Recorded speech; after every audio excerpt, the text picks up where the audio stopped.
planting, you really only have one chance, because once the plant's in the ground, that's it. So it's having the patience and the faith to wait till the conditions are correct.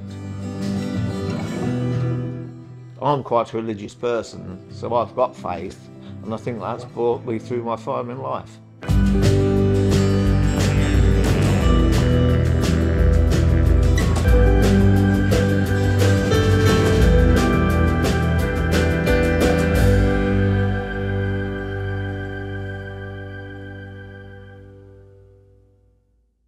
We usually sit down in December and January and plan our production model for the year on how many plantings we are going to do during that season. Now that plan is never set in stone, because when you get to March, the weather can really dictate to when you can plant. We try and plant on probably 80,000 cauliflower a week and up to sort of 90,000 broccoli heads a week, plus our cabbage, which is ongoing. We're looking at probably emptying 30 to 40 bins of cabbage in the pack house a day. When you get to a situation where it is wet and you can't plant for a week or two, you sometimes have to miss a seeding out, so we can adapt and try and bring the other ones forward a little bit, just to try and keep that production so you haven't got too much or too little. It's a fine balance on trying to get it right.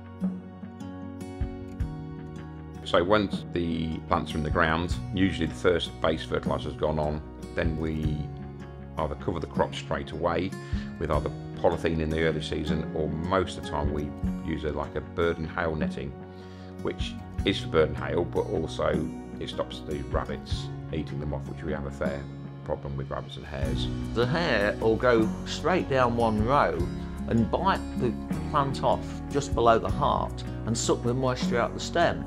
And then it'll just go on to the next plant and the next plant and the next plant and carry on right down one row. And if you leave it for a few days and you get 2 or 3 hares, you can soon have quite a lot of your crop growing.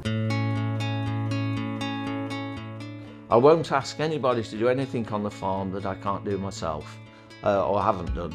I've done everything from sitting on the Russell planter, planting, and on the rotating planter. But my role now is I sort our programme out for the varieties we want to plant for the complete season. So in a sense, I'm still involved, but more in the background than being hands-on in the field.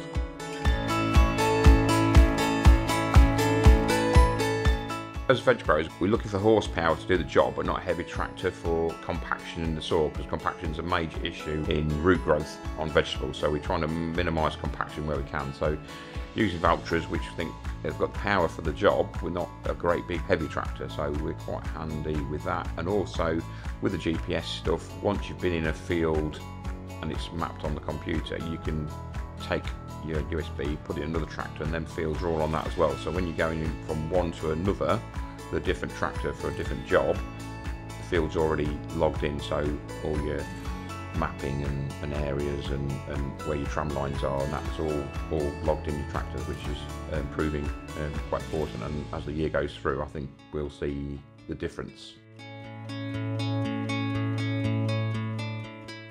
There's never a rule in what we do. There's never a rule set in stone.